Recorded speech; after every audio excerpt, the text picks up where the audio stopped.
Olá, seja muito bem-vindo ao Lead Link, eu sou Bruno Meyer. E eu, Ana Paula Couto. O tema hoje é rebranding. Quando e por que as empresas devem pensar no reposicionamento da marca?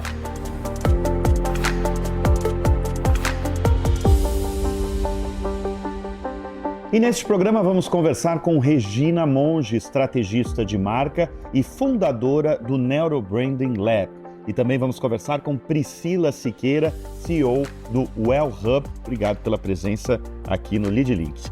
Priscila, por que a marca decidiu mudar o nome de Gympass para Well Hub? Nossa, é uma boa pergunta, né? Bom, primeiro, obrigada pelo convite, né? Estar aqui com vocês.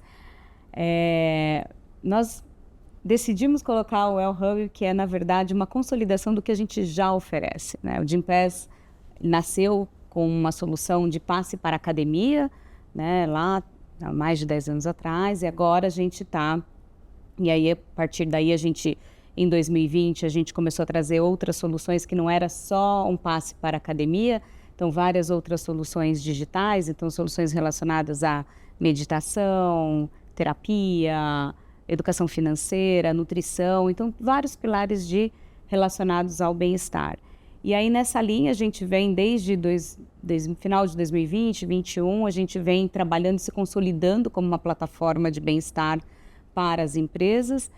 E aí esse ano, dado todo o contexto e dado a nossa visão, a gente falou, bom, agora sim estamos maduros o suficiente para levar e colocar o nome que reflete o que a gente faz. Então, para o Well Hub, que é um hub, uma plataforma, na verdade, de bem-estar para as empresas. Regina, a gente está falando do caso específico da Well Hub, que era de Gympass. Vamos falar das empresas em geral. Por que uma empresa muda de nome? São várias as situações, né? Eu não acompanhei especificamente o caso aqui da Priscila, mas só de ouvir ela falar, já fica claro que é uma ampliação de negócios, né? Porque hoje o bem-estar nas empresas é um fator crítico, né? É um fator assim que todas as empresas estão olhando para isso, porque eu preciso, como que eu retenho esse profissional, que ele tenha, né, não só a capacidade profissional da função, mas um bem-estar, né? Tem empresas que vai até para um lado espiritual, sem ser um espiritual de religião. Então, brevemente, né, eu diria que, a Priscila depois pode confirmar, que no caso ela consegue abrir o leque de atuação, né, para muito mais coisas já existente e coisas que virão. Mas a gente tem caso, por exemplo, uma empresa, ela pode estar perdendo o mercado. E aí ela precisa olhar para isso, né? Ela consegue enxergar um cenário mais a longo prazo, aonde ela vê que ela precisa fazer algo. Então, nesse caso, cabe uma leitura para isso, né? Com análise, com pesquisa, com estudo. E ela olhar para isso e pensar no rebrand, pensar no novo posicionamento. Mesmo uma marca muito posicionada e lembrada do público? Então, esse lembrado é uma coisa muito legal que você trouxe, porque assim, o que é uma lembrança? Ela é como se fosse assim, é um input, né? Então eu tenho uma memória fixada, mas o nosso cérebro, a memória, por exemplo, de trabalho, a memória do dia a dia, ela se esvai.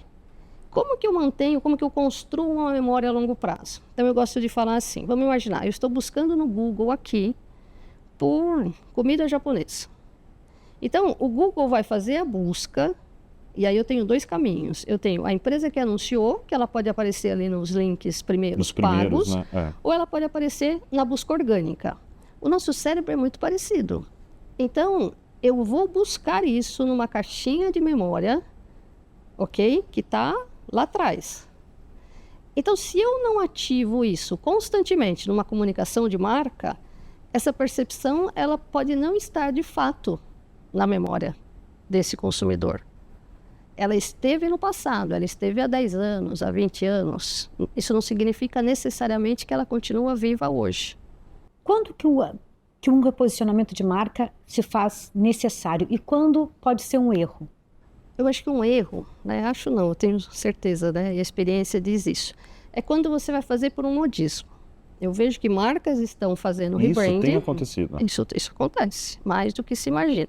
Então eu vejo que marcas estão se reposicionando, né? Consequentemente, um reposicionamento traz uma identidade visual nova, ok? Uma atualização, porque assim, como eu nasci marca há 30 anos, às vezes, né? Daqui 30 anos evoluiu. Mas às vezes eu vou pelo modismo. Então, o modismo que eu digo assim, né? Muito um entre aspas aqui. Então, a chance disso dar errado é muito grande, porque o branding e o rebranding e o posicionamento, ele tem que estar atrelado ao momento do negócio. Então, o meu negócio está crescendo, eu estou comprando outras empresas, eu preciso olhar para isso, porque como que eu vou definir esses novos produtos, como é que eu vou trabalhar a cultura da empresa se eu estou comprando 2, 3, 4, né? Vamos pegar o exemplo do Facebook. Eu começo uma aquisição de várias empresas e eu deixo de ser uma rede social.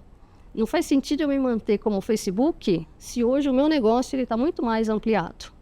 Então, sempre que você pensar num projeto de rebranding, você tem que pensar no negócio. Qual é o momento do meu negócio? E às vezes uma empresa, ela pode estar indo muito bem nas vendas, né, na lucratividade dos produtos, mas é importante que ela olhe.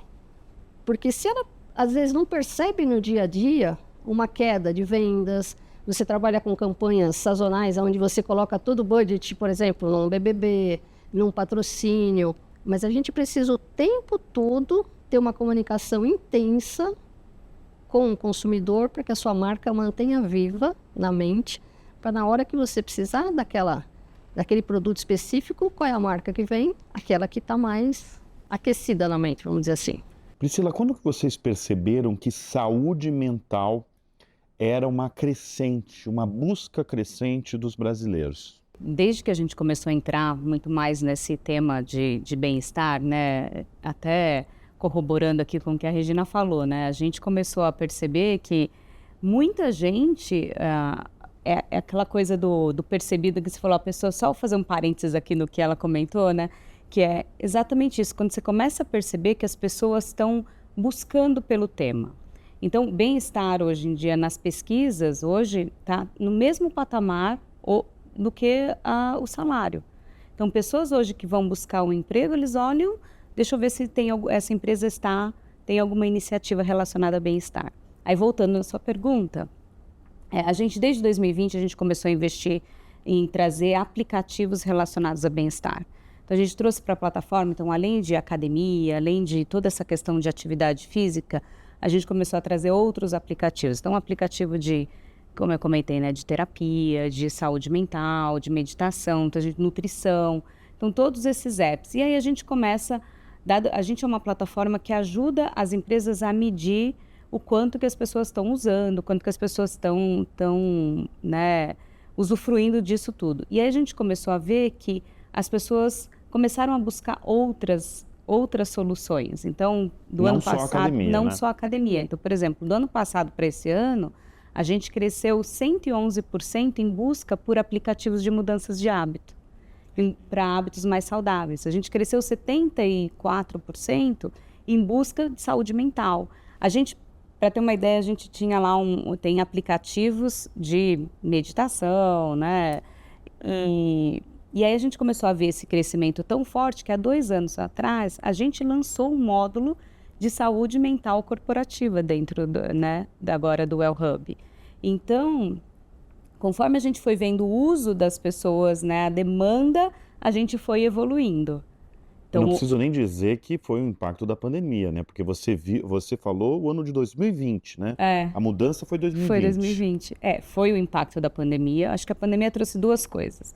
Primeiro é essa clareza e essa consciência para a questão de saúde mental, que antes ainda tem um certo tabu, mas antes era totalmente...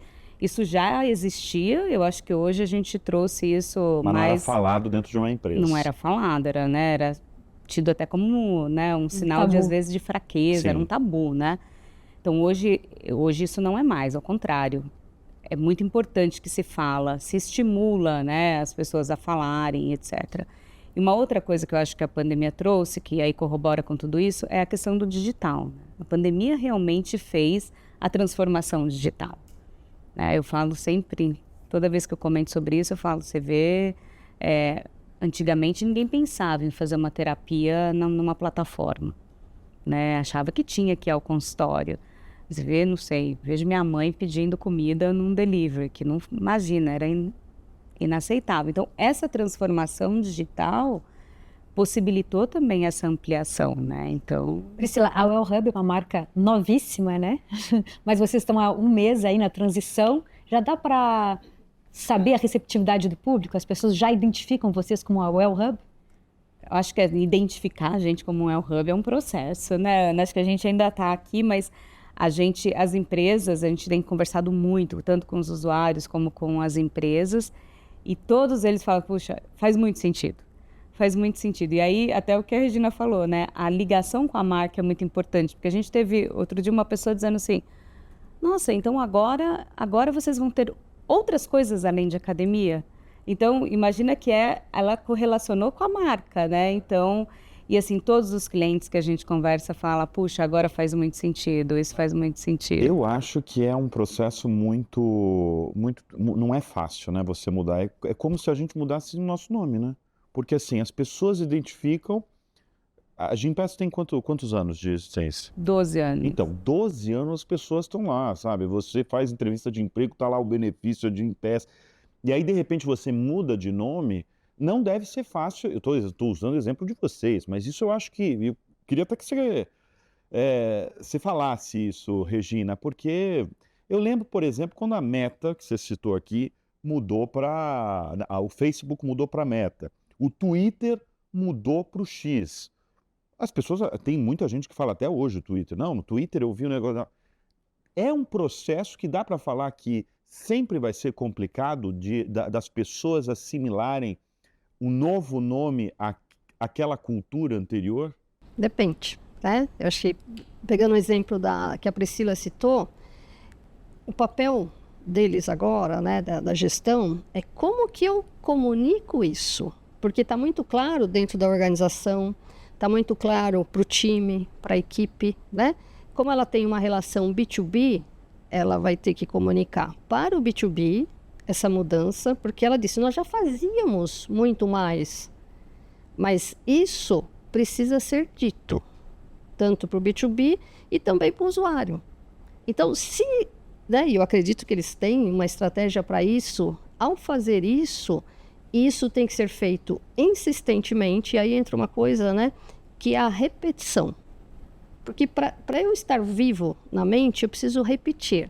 Mas não é uma repetição, eu mudei o nome, agora é assim. Não, é uma repetição construída, né, com assets da marca, em comunicações em todos os pontos de contato, seja, né, ela provavelmente, né, mapeou todos os pontos de contato da marca, e a partir desse mapeamento dos pontos de contato, como que eu, de uma forma fragmentada, que a comunicação vai ser, mas eu repito insistentemente esse meu posicionamento, essa mudança. Então, é o impacto sobre o impacto que vai criando a percepção, e com o tempo, né? Se fizer tudo direitinho, você tem um sucesso. E são marcas que trazem credibilidade, memória, os clientes estão acostumados com ela, porque toda mudança sempre traz uma certa resistência. Então, você tem que trazer toda essa bagagem que a marca tinha e falar, olha, estamos melhor. Exatamente, né? Então, provavelmente, né, ela já tinha uma percepção de algo bom. Então, é mais fácil de algo bom, você está ampliando algo bom, né? Então, eu tinha algo bom, agora eu tenho mais coisas que também trazem da herança da marca anterior. Isso potencializa. Mas, estrategicamente, na comunicação, para quem não conhece, para um novo cliente, para um novo consumidor, esse papel eles fazem a partir de agora, intensificando o porquê dessa mudança, né, em toda a comunicação, e isso, com o tempo, vai ser absorvido. Hoje a gente nem quase mais fala Facebook, né? Já todo mundo fala Meta. Aceitou. Mas teve muita rejeição no começo. Ali, você falando, realmente eu acho que fazia sentido, né? Porque depois eles compraram o Instagram de um brasileiro, inclusive, né? Depois foram, né? O WhatsApp. Agora é uma plataforma de conteúdo, não é mais uma rede social, né? Você tinha, né? Porque se às vezes você... eu me questiono, né? Eu vou dar um outro exemplo que eu lembrei agora, que você falou... você deu uma resposta até de empresas que vão e não é tão bem sucedido. Eu nem estou falando se não foi bem sucedido, mas as Casas Bahia viraram Via e agora viraram novamente Grupo Casas Bahia, ou seja, você teve a virada. Se não funcionava a Via, não sei, realmente não sei. Mas eu imagino que é um processo que não é tão simples assim, né? Exatamente. Por exemplo, eu não tenho acesso a esse processo todo, mas se você voltar no tempo, Ponto Frio era uma marca muito forte. E virou ponto. Ponto Frio tinha uma comunicação, tinha o Pinguim, tinha assets construído ali, que o Ponto Frio tinha muita relevância. E a Casas Bahia, no passado, também tinha relevância. Aí, por questões, né, de aquisição, então, por exemplo, uma mudança, aquisição, né, aquisição de outras empresas, você chega uma hora, não, é melhor centralizar, porque é uma holding, eu tenho ações, eu tenho, né, empresa na bolsa, uma série de coisas. Mas não olhou para o potencial que tinha uma marca, para uma linguagem que tinha uma marca. Ponto Frio era uma referência nas redes sociais como modernidade, sempre à frente, né, nas redes sociais. E aí coloca tudo na mesma, né, no mesmo caldeirão, e aí você tem outras questões, né, porque aí a gente tem outros processos que também afetam a marca, né, seja o processo do escândalo, né, você tem assim... O Odebrecht é um exemplo, né? Sim, então depende, você tem... Deixar aquela memória lá atrás, esquecida. Tudo afeta a marca. Sim. Né? Então juntou vários fatores e aí, assim, a marca se enfraqueceu. Então hoje, vamos dizer assim, é possível resgatar uma marca? É possível, porque tem marcas que ela tem um legado muito forte, mas você tem que partir de uma estratégia aí do topo, né? E não simplesmente só uma mudança. Regina, falando especificamente da sua área, como se usa neurociência e dados para reposicionar uma marca? A gente precisaria de um programa para isso, mas vamos tentar. Temos tempo. Vamos tentar, sim. Então, por exemplo, né, eu venho de comunicação e venho de marketing, estava ali nos bastidores comentando com vocês. Na medida que eu tive acesso à neurociência aplicada aos negócios, que ela é recente, você então entende como que funciona o nosso cérebro, né? Porque nós também somos consumidores em algum momento. Então, quando você entende como funciona o cérebro e que, na maior parte, de 90% a 95%, dependendo do autor, vai dizer que o nosso cérebro opera no modo inconsciente, como que eu vou chegar nesse 5%, por exemplo, sendo que tem um dado que eu comentei com o Daniel, né, que está acompanhando a Pri, que nosso cérebro é impactado por 11 milhões de bits de informação por segundo, tá? Todos nós, da hora que acordamos, né? Então, assim, imagina isso ao longo do dia. Deve ser por isso que eu ando tão esquecida. 11 milhões de bits por segundo. Conscientemente, nosso cérebro absorve 40. Ou seja, todo o restante, ele passa. Não significa que assim, ele passou.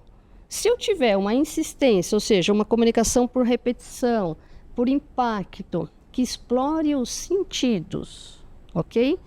E a partir disso, eu uso dados ao meu favor, porque lembra, todos nós deixamos rastros, né? E o digital trouxe isso muito mais eficaz, porque a nossa história também.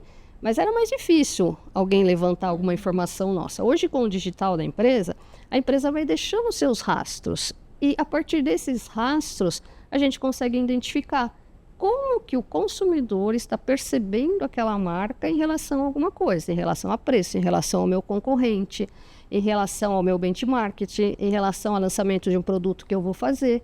Então, quando você traz a informação do dado e você tem ferramentas de neurociência, né, que mais conhecida como neuromarketing, e que você pode absorver uma informação do cérebro no nível inconsciente antes dele racionalizar a resposta, e a gente consegue juntar essas informações, a minha chance de um produto lançado ter sucesso, de uma marca ter um reposicionamento,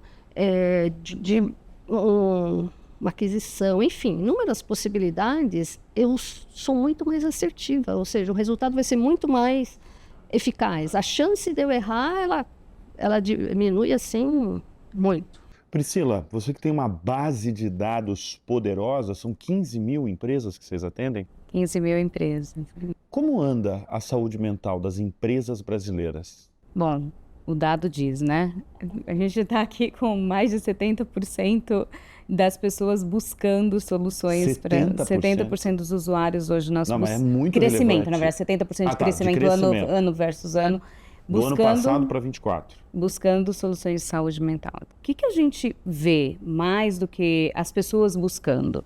A gente vê as empresas muito preocupadas, porque não é só a questão do usuário, a liderança é importante.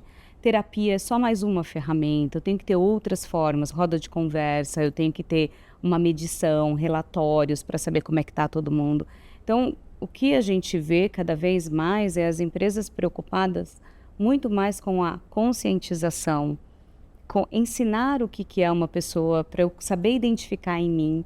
Por quê? Porque tudo isso, se eu não sei que... Então, vamos supor, você pegar a gente aqui, talvez, né, pegar meu caso. Eu sei que quando eu não estou bem, quando eu estou muito ansiosa, eu consigo identificar. Mas nem todo mundo. Então, eu vou né? lá e vou numa terapia. Eu vou lá e faço uma terapia. Agora, nem todo mundo. É. E aí, quando a pessoa chega num estágio de burnout, aí é o problema para a empresa, porque é o afastamento. E aí é todo o custo relacionado ao afastamento. O número de afastamentos cresceu, assim, absurdamente. Então, hoje, as empresas estão mais conscientes. Tem um perfil específico, por exemplo, os mais jovens, ou é variado mesmo? Eu acho que é variado, mas tem um perfil muito forte que a gente vê, que é a questão da solidão, sabe? A solidão... As pessoas estão mais sozinhas. As pessoas estão mais sozinhas, conectadas, porém sozinhas. Sim. Essa é uma grande verdade, esse é um assunto global discutido, porque no final a gente está conversando, mas a pessoa não está ali, está olhando no celular, tá... E a juventude vem sofrendo demais com essa solidão. Então, o próprio trabalho, mais de você ficar mais... O home office também tem impactado isso, porque, de novo, as pessoas... nós, como seres humanos, a gente precisa de conexão, a gente precisa... E a juventude é o mais impactado nisso tudo. O modelo de negócio da Well Hub, ela é B2B, né? Então, vocês têm contato diretamente com a empresa, né? Uhum. A empresa fecha um contrato com vocês que daí disponibilizam todos esses serviços de academia, bem-estar para os funcionários. É assim que funciona, né? Uhum. Como marketplace. Como marketplace. Então, imagina que a empresa, quando ela coloca o Well Hub, ele já tem acesso aí a todos os pilares. Minimamente, a gente fala que a gente tem... A gente tem acesso a 10 aplicativos e soluções digitais, tudo, porque a hora que eu coloco na empresa... Todos os funcionários dessa empresa vão ter acesso a fazer uma aula de atividade física digital, a uma solução enfim, todos os pilares, nutrição, meditação, etc. E a partir daí o usuário pode escolher, eu quero ir numa academia X, ou eu quero ir fazer uma assessoria de corrida, ou eu quero só fazer uma meditação, terapia. Então, depende do que ele escolhe, ele pode assinar um plano dentro do Gympass. Então, imagina que eu tenho o Well Hub, e tenho o Well Hub como plataforma, e depois eu tenho um plano que vai de R$30 a R$600. Tá. Depende se você quiser ir no Buda Spa. Então, depende do que você quer fazer. Tem spa, né? Tem. Então, Olha. assim, depende do que você quer. Então, então, ele escolhe qual que ele quer. Tá. Então, esse é o modelo de negócio. E aí, aqui é o marketplace. Eu falo que para o usuário é o marketplace, porque... Ele escolhe e ele vai num parceiro nosso. E o Well Hub ganha dinheiro, então vem da empresa que contrata vocês e... Vem de todo o ecossistema, né? Porque no final, o que a gente ganha? A empresa paga realmente, porque o que ela paga? Ela paga para disponibilizar para todo mundo, porque eu falo o seguinte, eu só consigo ser uma plataforma de bem-estar para a empresa se eu tiver solução que o funcionário use sem custo. Porque se ele tiver que pagar alguma coisa, aí eu entro dentro de um benefício que ele escolhe se quer ou não quer. Então, já não é só a empresa, né? Então, a gente tem a empresa, eu disponibilizo o mínimo e se o funcionário quiser, ele vai ter acesso à academia e assim por diante. Então, a empresa investe, o funcionário também investe se ele quiser assinar um plano e a gente paga os nossos parceiros, remunera os nossos parceiros. Então, nossa receita vem dessa combinação entre empresa, usuário, minha negociação com parceiro e assim por diante. Vem de todo esse ecossistema. E vocês trabalham com empresas de pequenos a grande porte? Trabalha. O pequeno mínimo... A gente, quanto, acima de 20 funcionários, a gente já atende. Obviamente que cada um dentro de uma estrutura de 20 funcionários, uma plataforma mais self-service, digital, e aí até empresas, as maiores empresas do país estão com a gente. Regina, como as empresas devem se atualizar na velocidade em que as coisas acontecem, sendo que novidades estão surgindo o tempo todo e agora a inteligência artificial generativa dá o tom de que vai mudar a interação entre consumidor e empresa. Como que isso... Vai Como está nesse momento? mais rápido ainda, né? E ao mudar mais rápido, mais as pessoas vão ficar estressadas, mais as pessoas vão ficar pressionadas. Mas uma vez eu estava conversando, mais de uma vez, né? Mas eu vou tratar um recorte aqui. Eu estava conversando com um executivo C-level de uma área de construção e ele comentando, né? E eu vejo que essa realidade é de muitos. Então ele falava assim, Regina, o meu cargo é um cargo de diretor executivo, mas 95% do meu tempo eu estou apagando incêndio. Se eu estou apagando incêndio em 95% do meu tempo, vamos dizer que para outras empresas pode ser 90%, 80%, mas é muito alto, né? Com certeza é bem alto. E aí o que acontece? Eu não penso estrategicamente. Se eu não consigo pensar estrategicamente para minha empresa, para minha área, acompanhando essa velocidade, porque essa velocidade realmente ela está muito alta e a inteligência artificial não está nem no comecinho ainda, isso vai se ampliar muito, eu vou ter sempre um delay, né? Mas aí você veja como a gente está casando um assunto, porque o que leva à busca de um bem-estar é o nível de estresse que os executivos, que a liderança está sofrendo. E por outro lado, se eu tenho uma carga de trabalho, uma responsabilidade, onde a maior parte do meu tempo eu estou apagando incêndio, eu não consigo voltar para a área que eu deveria dentro da empresa, para acompanhar soluções, para ficar antenado, para ver o que eu posso trazer daquela solução em benefício da minha gestão. Então, uma coisa está atrelada, porque pode ser a maior empresa, pode ser com maior número de colaboradores, maior número de faturamento, não importa. No fundo, nós estamos falando de gente, nós estamos falando de pessoas. E nós estamos falando de comportamento humano. E você não muda um comportamento humano na velocidade que você tem, por exemplo, a mudança de uma tecnologia. Mas você sabe que, você sabe que é exatamente isso que eu acho, assim, que nessa nova mudança, tudo, tem um lado que eu acho que a inteligência artificial, ela vem muito para ajudar nas questões operacionais. Se a gente conseguir colocar o máximo possível do operacional, do dia a dia, para poder fazer a inteligência artificial para trabalhar nisso, eu acho que a gente começa a ter mais tempo para poder... De ser mais produtivo, você diz? Eu digo produtivo no operacional, no dia a dia, naquela coisa, no atendimento, nessas coisas que tomam um tempo, que é que você fica lá apagando incêndio e tal. Se você conseguir usar a inteligência artificial para resolver esse tema, a gente vai ter mais tempo para poder trabalhar no estratégico. Essa é a minha grande aposta em relação à inteligência artificial. E na questão de como que você cuida, como é que você é mais pontual para entender uma pessoa. Porque quando eu vim para o Gympass, eu falava o seguinte, eu vim do mundo de tecnologia e eu vim com a seguinte questão. No fundo, a gente vai ter que olhar ou para a gente ou para a máquina. E cada vez que a gente avança no mundo de máquina, mais a gente tem que olhar para as pessoas. Então, quando eu me juntei ao Gympass, eu me juntei porque aqui tem as duas coisas juntas.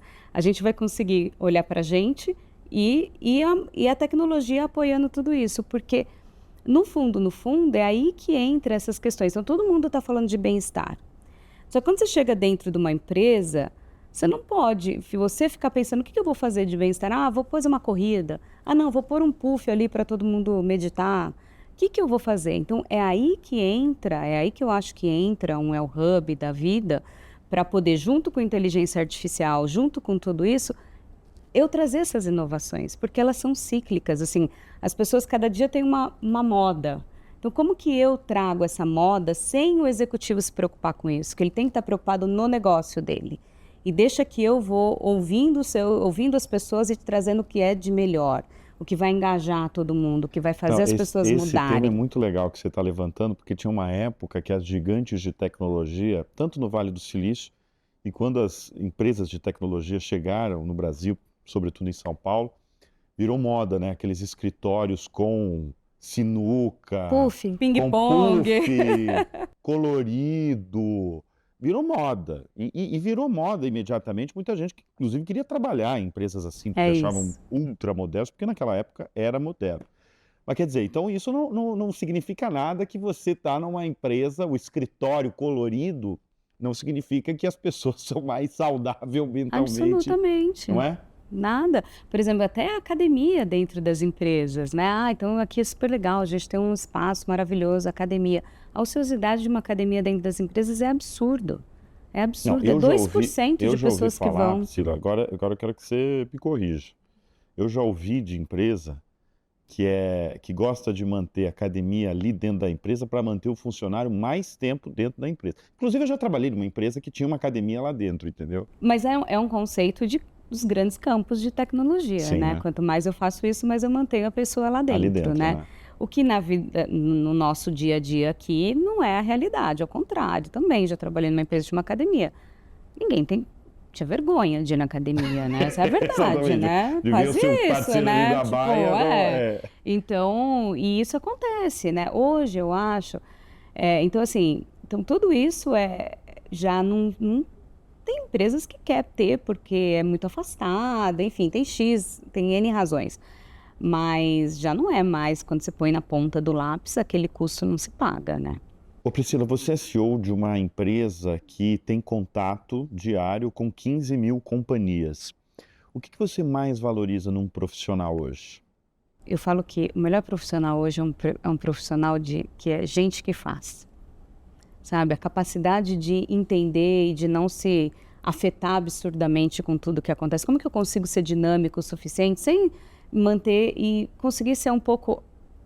Eu não sei se autogerenciável é a palavra, mas conseguir manter porque se a gente ficar com quantos milhões de dados que a gente... Se eu ficar me preocupando com tudo isso, eu não consigo ser produtivo no dia a dia. Então hoje a gente trabalha muito nessa questão da autoconsciência, do autoconhecimento. Então hoje eu valorizo o profissional que se preocupa com ele também, é muito importante, porque no final do dia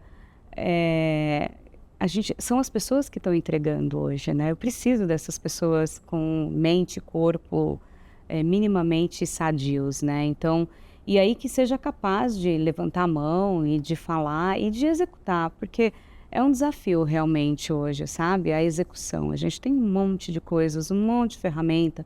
Como que eu faço a execução do dia a dia? Então, não sei se eu respondi a sua pergunta, mas a minha resposta bem simples é isso. Eu gosto de gente que faz, gente sabe? Que faz. E que cuida, e que tem um autocuidado. Eu queria complementar aqui um ponto, porque eu fiquei refletindo, né, o que a Pri falou, na área, por exemplo, né, de marketing, de comunicação, a relação com agências. E às vezes vocês devem ter já se deparado na mídia, quando sai uma campanha e dá ruim, né? E aí todo mundo fala assim, nossa, mas não tinha alguém que sim, né, para falar. Sim, sempre tem. A questão é que às vezes a pessoa se sente, né, tão... você tem uma liderança tão influenciadora ali, que você não consegue nenhum argumento de falar, isso vai dar, né? Vai dar ruim. Então, essa questão assim, como que eu cuido desse ambiente de trabalho? Porque hoje as empresas, elas, sim, né, disputam talentos, mas hoje as pessoas já estão valorizando outras coisas. Às vezes você não quer ficar numa empresa de tecnologia de ponta, porque aquele ambiente ali não é um ambiente sadio, né? Não é um ambiente tóxico. É um ambiente tóxico. Então, assim, aí a pessoa prefere uma outra atividade numa empresa menor, porque ela vai querer qualidade de vida. E às vezes ganhando até menos, né?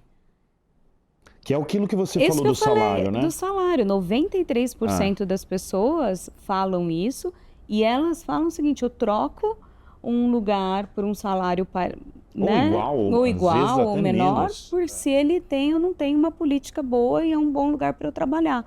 Mas isso é reflexo né? Eu não gosto de ficar falando muito da pandemia, mas isso é reflexo dali. A gente começou a valorizar outras coisas, né? E essa nova geração...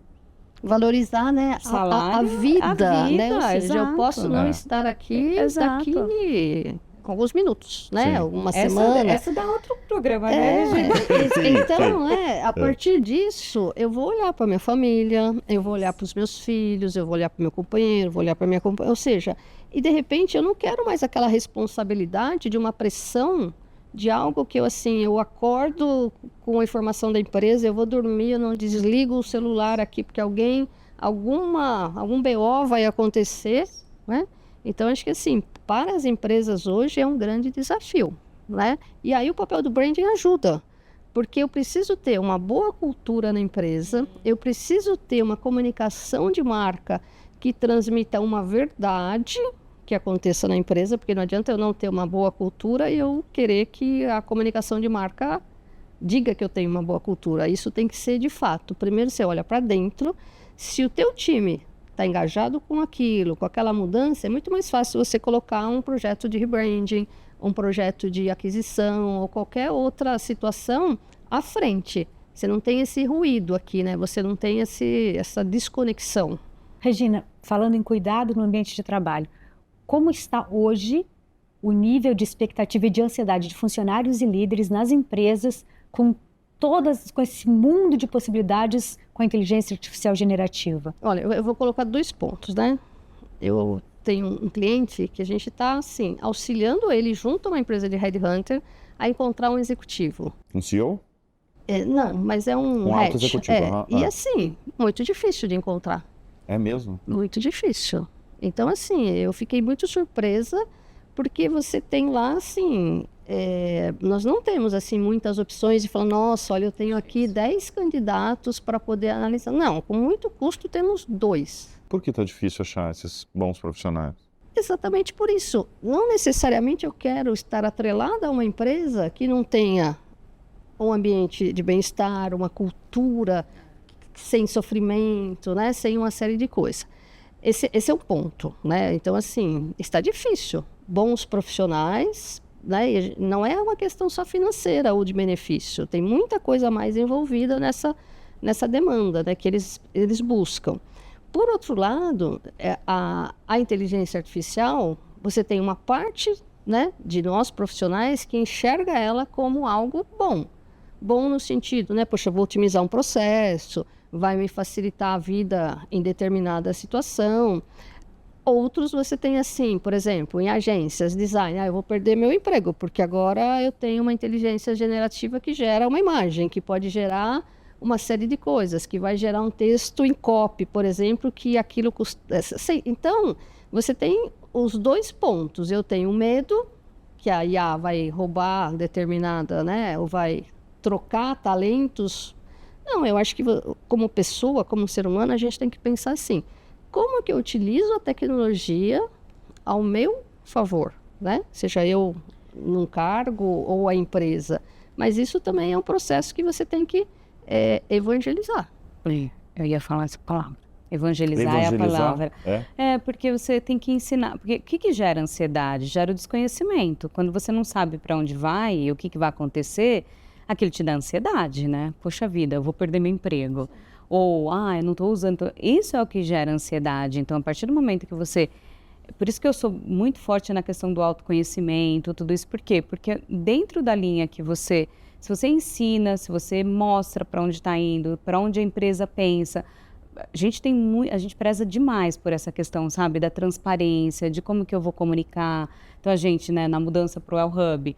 Puxa, a gente vem trabalhando o time desde o começo do ano. A gente vem nesse processo de super confidencial tal, e a gente conseguiu manter uma confidencialidade. Mas por quê? E explicando o que vai acontecer. Então, acho que esse tema que a Regina trouxe para mim, esse é o que gera ansiedade, é o mundo que a gente está vivendo de incertezas. De estar no mundo, porque a gente está numa transição, de estar exatamente numa transição. E essa transição não vai vir na velocidade que ela vinha antes. Ela vai vir muito mais rápida. E cada muito vez mais rápida. Parece, né? Não tem mais. Eu estava estudando, eu estava no South by South, agora em Austin, e a gente estava discutindo um tema sobre isso. O Google montou a primeira inteligência artificial, não a primeira, mas montou uma inteligência artificial dele 18 meses atrás. E ele já está reescrevendo. Então, a gente acredita que para o futuro, a gente não vai ter mais essa coisa, a transformação digital. Vai ser tudo mudando sempre ao mesmo, tudo junto. Então, essa mudança que eu acho que esse é o grande... Para mim, essa é a grande coisa que a gente vai ter que aprender a viver com a mudança. Com a coisa mudando todos os dias, né? Com o que eu chamo de dinamismo. Então, Adaptabilidade. Adaptabilidade. A hora que a gente entender isso, então eu falo, eu vou montar... Mas tem muita gente que já entende isso. Eu acho que tem pouca gente que já isso, entende. Isso é o X da questão, né? Talvez por isso que tenha tanta gente com problema de saúde mental e ansiedade. Exato. Né? Por exemplo, você vai num evento de tecnologia, todo mundo fala de gente. A gente não está mais falando de tecnologia em si, estamos falando de pessoas. Por quê? Porque está afetando as pessoas. Então, o que a gente precisa hoje, eu acho, todos nós como liderança e tudo, primeiro, buscar esse ambiente psicologicamente saudável para trabalhar. Precisa disso, né? Senão não acha pessoas. E evangelizar sobre isso. Esse é um mundo novo. Como se identifica um funcionário que está com problema de saúde mental?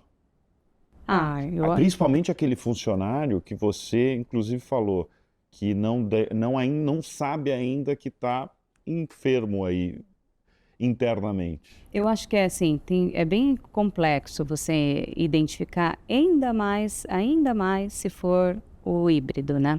Então são as coisas básicas que a gente faz. Ou né? 100% remoto, né? 100% remoto. Então, primeiro, perguntar como ele está, porque uma hora vai escapar. Sim.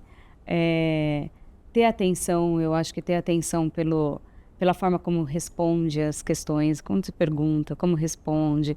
Então, acho que hoje tem um trabalho da liderança, Bruno e Ana, muito complexo, que eu acho que tem um trabalho da gente começar a treinar a liderança. Primeiro, como trabalhar o remoto? Se não é remoto, é aqui. Como é que eu trabalho presencial? Porque no presencial você nota mais quando uma pessoa está mais ansiosa, está mais, né?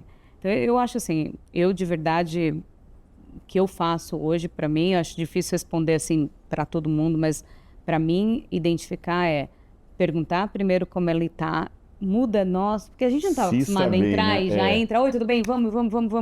Tá, agora não, tudo bem, como a gente está, como vocês estão, ter momentos de conversa, né? E isso tudo aumenta o trabalho da liderança. E aí esse é o ponto, será que a liderança está a fim de aumentar esse trabalho que a gente tem? Né? Porque aumenta, você tem muito mais one-on-one, você tem muito mais rituais dentro da empresa que antes você não precisava. E hoje precisa, porque para identificar não é simples, né? Não é simples. A última pergunta, voltando para o nosso tema, que é rebranding. Qual seria o passo a passo? No momento que uma marca decide fazer o reposicionamento, qual seria o passo a passo para fazer tudo certinho? Bom, primeiro que uma marca pode fazer isso internamente? Até pode. Capacidades que ela tenha, criativos, né? Uma série de coisas. Mas sempre um olhar de fora é melhor. Né? Ou seja, numa consultoria, por exemplo, de brand, uma consultoria de inteligência de marca. Por quê? Porque a visão de quem está fora, né? Até na terapia, por exemplo, né? A visão de quem está fora vai enxergar coisas que não estão tão visíveis. Então, o primeiro momento é entender, minha empresa está em que momento, e aí olhando para o negócio. Poxa, eu estou num crescimento acelerado e eu vou fazer aquisições. Eu tenho que olhar. Por quê? Porque eu posso adquirir uma empresa com uma cultura diferente, né? De repente, em um ano eu vou crescer muito. Tem que olhar para a marca. Eu estou no momento de queda, estou perdendo o mercado. Eu tenho que olhar para a marca. Eu estou no momento que o meu negócio daqui a uns anos, ele vai ter uma curva de declínio. Se eu consigo perceber isso, eu preciso estar pensando além. Então, eu vou acompanhar esse declínio, mas eu tenho que pensar em novos produtos, eu tenho que pensar em outras áreas. Então, momentos como esse, eu tenho que, a partir do objetivo do negócio, da situação da empresa, no caso que a Pri citou, eu fazia uma coisa, mas a gente já estava entregando muito mais. Então, eu estou ampliando a minha possibilidade, eu não consigo seguir com essa marca. Eu preciso olhar para isso e é hora de um rebrand, mas baseado numa necessidade do negócio. Então, eu acho que assim, para cada um, né, que olhar para o seu negócio, entender se o meu negócio vai continuar assim nos próximos 5, 10 anos, qual é a tendência? O que o mercado está demonstrando? Poxa, 10 anos o meu negócio não sobrevive assim. Eu tenho que olhar para isso quando eu tenho condições financeiras, quando eu tenho um time e quando o ambiente ainda está muito bom para se trabalhar isso. Porque se eu chego numa situação de declínio, o que eu menos vou ter é dinheiro para investir, talentos que vão ficar na empresa. Então, as pessoas têm que olhar, né, se é um recado que eu posso dar, olhar para o rebranding no sentido de sobrevivência de um negócio. E aí, seja ele expansão, seja ele crescimento, seja ele, né, aquisição, seja ele mudança de rota, seja uma expansão internacional, né? Então, assim, eu sempre tenho que olhar. Por isso que, né, eu acho que, assim, é a questão do branding, a questão da inteligência da marca. Eu uso o termo inteligência da marca. Ela tem que estar atrelada ao topo do negócio, ou seja, a um CEO, a um head, né? Não dá para simplesmente ou lateralmente falar assim, não, vamos fazer um rebrand, porque não, isso tem que vir de cima para baixo. Muito bem. Muito bom. Olha, nós conversamos com Regina Monge, estrategista de marca e fundadora do Neurobranding Lab, e também a Priscila Siqueira, CEO do Well Hub. Obrigado pela presença Obrigada de vocês. Obrigada a aqui no você. Foi um prazer. Foi um Obrigada. E obrigado sempre pela sua presença no YouTube, no Spotify e em outras plataformas também. Obrigadíssimo. Agradecemos também ao Inove Banco, que nos apoia, e a Casa Lead, que nos recebe sempre aqui. Até a próxima. Até.